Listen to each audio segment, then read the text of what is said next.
lagi dengan saya. Di sini kita akan belajar bersama bagaimana cara mengambil gambar video untuk pemula. Yuk! Jangan lupa klik like, subscribe, dan tanda loncengnya ya.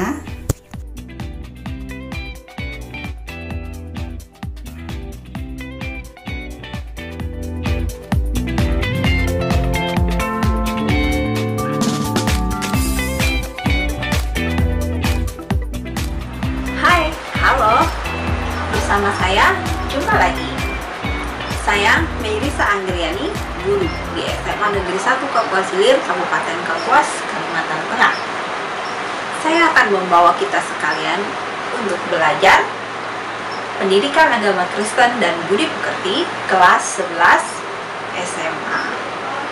Materi atau topik yang akan kita bahas kali ini yaitu bersikap kritis dalam menyikapi perkembangan ilmu, pengetahuan, teknologi, kebudayaan, dan seni mengacu kepada Alkitab.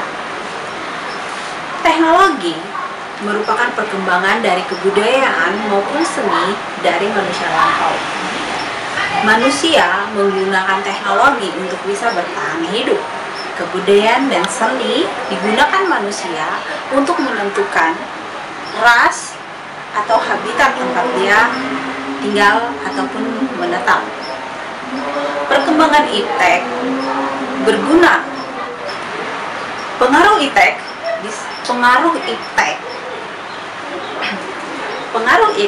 disadari atau tidak sudah masuk ke gereja-gereja, dari lampu penerang hingga LCD yang digunakan untuk puji-pujian, serta ibadah live streaming maupun tunda yang dilaksanakan dari gereja yang disiarkan melalui siaran Facebook ataupun YouTube, sehingga kita yang tidak pergi ke gereja ataupun yang terlambat pergi ke gereja atau yang berhalangan bisa mengikuti ibadah melalui live streaming maupun tundanya. Teknologi dapat mempermudah kita dalam beribadah dan memberikan fasilitas yang memadai sehingga kita dapat beribadah dengan nyaman.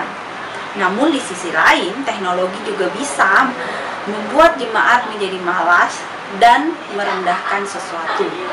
Misalnya, seharusnya kita pergi ke gereja, kita harus membawa Alkitab, tapi kita sudah terlanjur nyaman dengan aplikasi yang bisa kita download di aplikasi Play Store Android kita maupun aplikasi di iPhone kita. Kita tidak perlu membawa Alkitab, tapi kita cukup membawa smartphone kita dan kita bisa membaca Alkitab dari aplikasi Alkitab yang sudah kita download di smartphone kita. Begitu pula jika adanya live streaming dan siaran tunda, kita jadi tidak perlu repot-repot pergi ke gereja, sehingga manusia menjadi malas untuk bersekutu, berkomuni bersama-sama di gereja. Mereka hanya akan bersekutu di rumah saja. Begitu pula dengan kebudayaan dan seni dari budaya asing. Contoh yang paling booming saat ini adalah budaya Korea, khususnya Korea Selatan. Anak-anak remaja lebih menyukai mendengarkan lagu-lagu dari boy band atau girl band kesukaan mereka, favorit mereka. Mereka pun lebih suka menonton drama-drama Korea dibanding mereka menyanyikan lagu puji-pujian untuk Tuhan dan menonton ibadah-ibadah lengkap.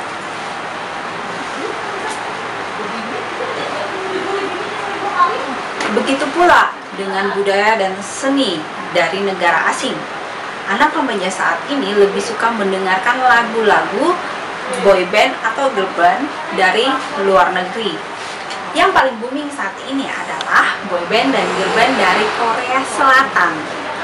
Anak remaja kita lebih menyukai idola-idola mereka dari Korea Selatan dibandingkan idola-idola di gereja mereka. Mereka lebih senang mendengarkan dan menyanyikan lagu-lagu Korea Selatan dibandingkan lagu puji-pujian atau ibadah rohani. Sudah jadi, panjang.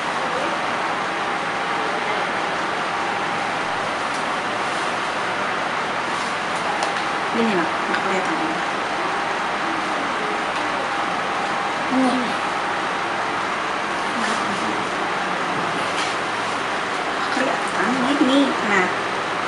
Ya, gitu.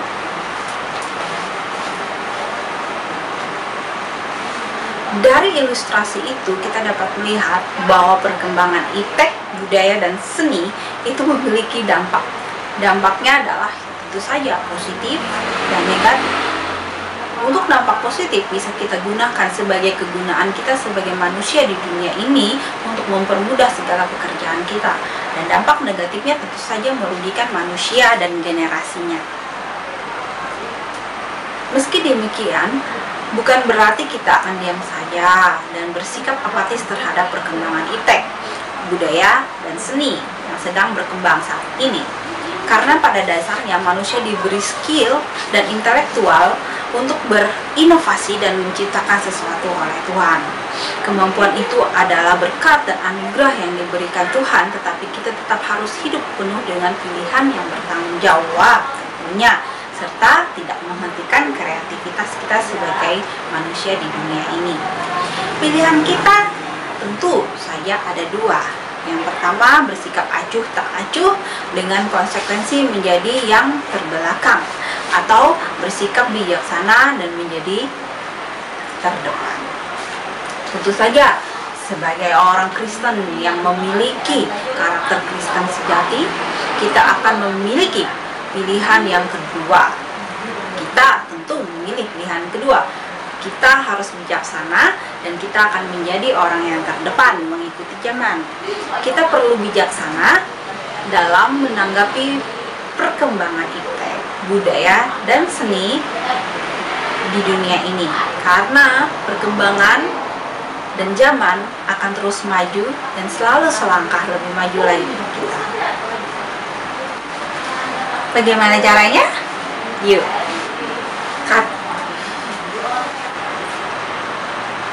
caranya yang pertama adalah tujuan.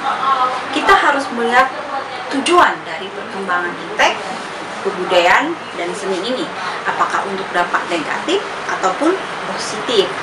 Alkitab memang tidak berbicara spesifik mengenai perkembangan teknologi.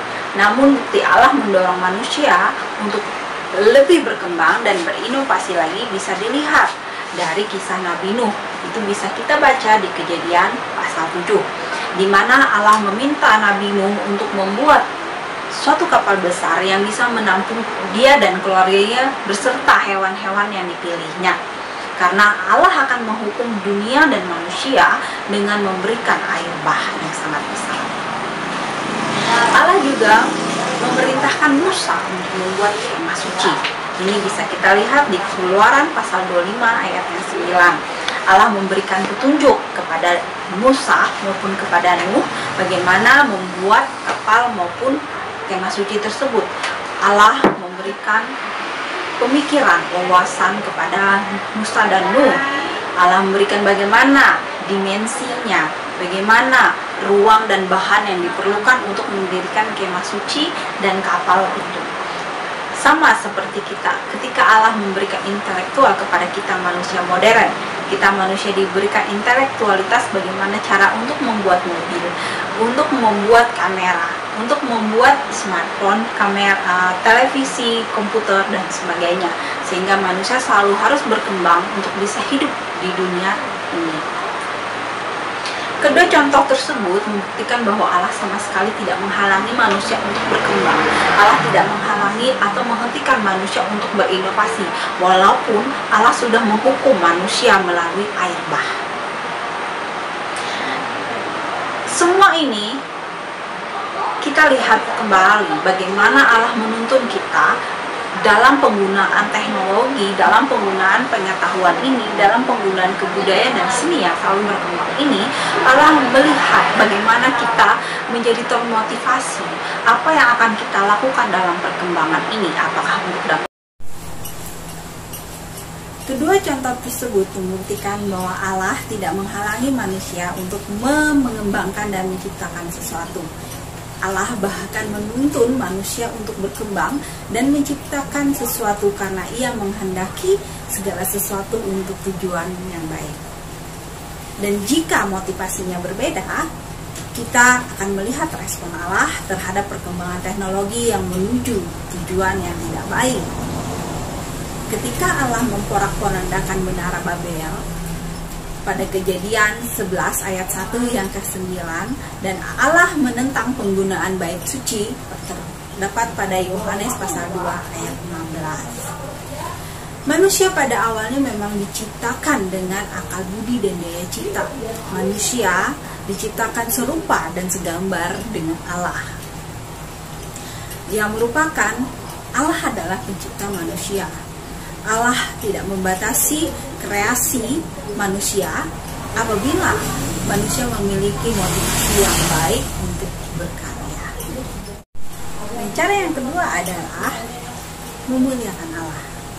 Kita bisa menjadi kebanggaan, kita bisa menjadi orang yang jadi contoh maupun teladan bagi lingkungan sekolah kita, lingkungan sosial maupun di lingkup nasional, bahwa kita bisa menggunakan akal budi kita, daya cipta kita, pengetahuan kita, wawasan kita, kemampuan kita, skill kita, semuanya itu semuanya berkat Allah. Kalau kita menjadi teladan yang baik, menjadi contoh yang baik, dan kita mampu melakukan sesuatu yang memiliki banyak manfaat dan memberikan banyak manfaat serta guna bagi banyak orang, bukankah itu membanggakan? Itu semua adalah berkat dari Tuhan, bukan atas kepintaran kita sendiri, bukan atas kemampuan kita sendiri, bukan atas kreativitas kita sendiri, tapi Tuhan Allah lah yang memberikan kepada kita. Cara yang ketiga adalah mencintai budaya dan seni dari daerah kita sendiri. Jika kita menyukai, mengagumi, mendambakan artis-artis luar negeri maupun kebudayaan asing, bahasa asing, seni, tari, seni suara, silahkan, tidak dilarang. Tapi akan lebih baik lagi jika kita tetap berpegang teguh kepada akal kita, bahwa kita adalah manusia yang memiliki budaya juga. Kita adalah manusia yang sudah diwariskan oleh nenek moyang kita, budaya maupun seni sendiri. Kita tidak boleh melupakan akar budaya kita. Dan bagaimana jika kita menggunakan kemampuan kita dalam berbahasa asing, dalam kita menyukai budaya asing, dalam kita menyukai dan kita bisa mampu memiliki kesenian dari budaya asing? Tentu saja kita bisa memanfaatkan kemampuan atau skill kita ketika kita mampu berbahasa asing, ketika kita mampu menari dengan dari budaya asing, dari seni asing, kita mampu menggunakan semuanya untuk kemuliaan Allah. Bahwa di dunia ini begitu indah, keberagaman manusia, budaya, seni yang sudah diciptakan oleh Tuhan ini kepada kita itu luar biasa.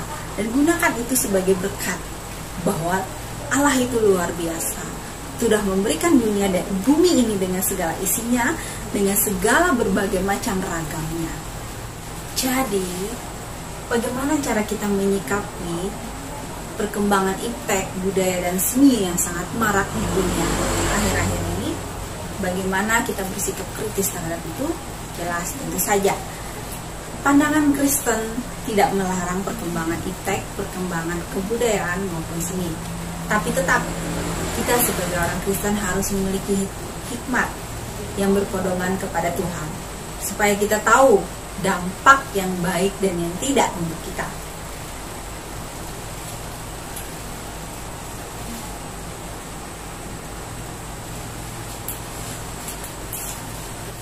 Bagaimana pengaruh perkembangan iptek, kebudayaan, dan seni ini untuk manusia?